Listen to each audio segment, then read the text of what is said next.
Tonight, a 12 News exclusive, we're learning more about an interaction Phoenix police had with 10-year-old Rebekah Baptiste and her family 4 months before she died. Good evening and thanks for joining us tonight for 12 News at 10. I'm Mark Curtis. I'm Troy Hayden. Caribe's off tonight. This visit from police happened in April, shortly before Rebekah's father and his girlfriend moved the whole family to rural Apache County.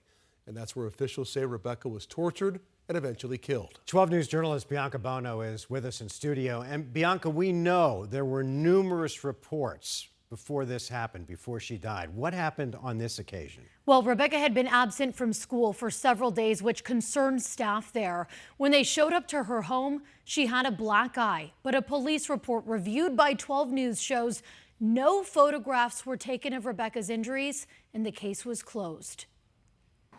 A Phoenix police report viewed by 12 News detailing what police saw on April 10th when they showed up here where 10-year-old Rebekah Baptiste was living. She and her 2 brothers had been absent from school in Power College Prep. At day 4, one of her teachers noticed, and that is not surprising given what she was witnessing in class with Rebekah every single day. So the school's assistant principal and a Phoenix police school resource officer showed up to the home. The report says upon arrival, when questioned about the absences, Rebekah's father's girlfriend, Anicia Woods, cited several different reasons, including illness, allergies, sore throat, coughing, an upcoming funeral, and an unexpected car radiator needing repair prior to departing for the funeral. The officer then asked to see the children. After a short delay, the kids came to the door. All 3 appeared to be in good spirits, smiling and stating they were kinda sick. But Rebekah had a black eye. The officer was told she was at a birthday party 5 days earlier and was hit by a ball, resulting in the injury. The officer who wrote the report said, while there was no indication the injury was intentional or the result of abuse, it did give pause due to her missing the past 4 days of school. The report also notes that police were aware of the school staff's general concerns for the children's welfare. The report says school employees made prior DCS calls reference the family for general concerns surrounding discipline techniques, including running laps around the apartment barefoot and planks. Despite all of that information, the report says that no pictures of Rebekah's injury were taken that day. Police did contact DCS, where an employee stated they would consider the incident an information report. The officer concluding the report by writing, "There is no indication of abuse, and I was provided a plausible explanation for the injury." A supplemental report also viewed by 12 News showed another Phoenix police employee was assigned to the case, running a background check on Richard Baptiste and Anicia Woods. The report shows multiple prior DCS and Phoenix police interactions with the family, where each report was closed out. Before closing out this April report, the officer wrote, "At this time, there is insufficient evidence substantiating criminal child abuse or criminal child neglect." In late July, officials say Rebekah was murdered by her father and his girlfriend after she was tortured and abused. Trust that we do look back and look at how we did things in the past. Prior to 12 News reviewing this report, Phoenix's new chief of police, Matt Giordano, was asked about this case. We always look at ways we could have done things differently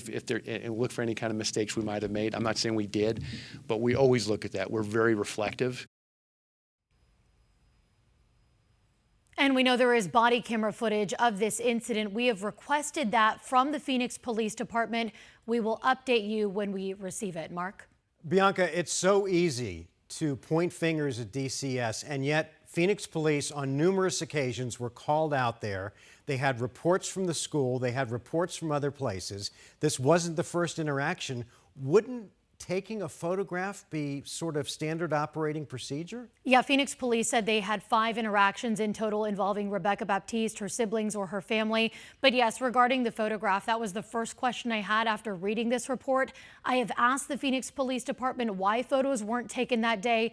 So far, I have not gotten an answer, but obviously I will report back as soon as I do get one. It's just, you can just see this trail of mistakes that were made. It's so sad. So many red flags. Bianca, thanks.